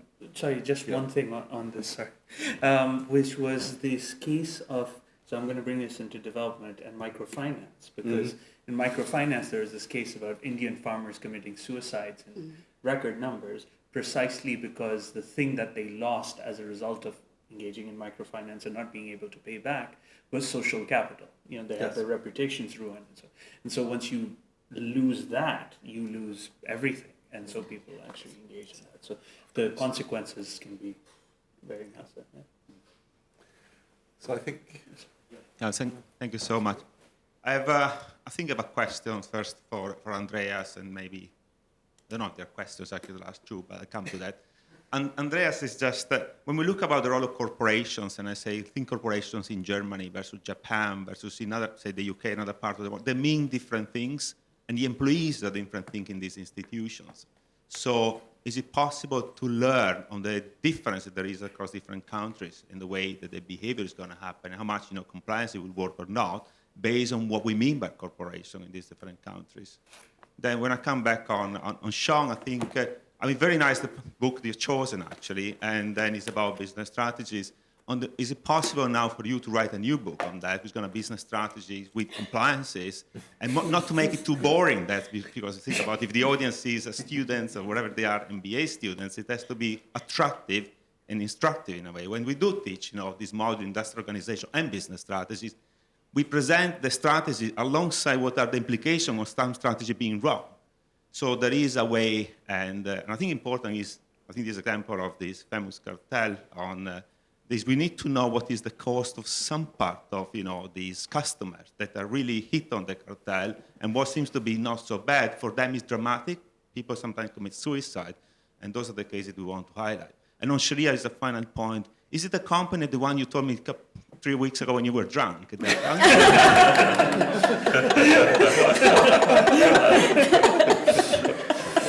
He doesn't remember. All right. Okay, should we do them in order? So, yes, let's do that. It's a very good question. Actually, Kova and I had an exchange earlier on about whether the culture and the composition of corporate structures between countries really matter. So, Japan, when Japan adopted a leniency program, lots of people said, oh, no one will ever apply for leniency in Japan because companies are like families and people stay with their family and they do what's best for their family. On the first day of the leniency program, there was a queue out of the door at the Japanese Federal Trade Commission. So business cultures are not always quite as different as you might think, but they are still important. And one oddity from Japan is not only are employees voluntarily going to the United States to serve jail time when they're involved in international cartels, they're rewarded when they come back because they will essentially admit as much liability as they can to reduce the fine on their employer. And we know that, and we don't know, I mean, that's not published by the FTC, but we know, by the Department of Justice, but we know from newspaper reportings and interviews that that's basically what's happening. And that's why the US never has to worry about extraditing people to the US. They come on a plane and serve their jail time. Time. One more answer. Sean, famous last word? Oh, yeah, I think Porter should write a second edition of the book. Okay, so that is now the promise from Sean to have the next book plug at our next conference, and Porter is going to be there and is going to present it.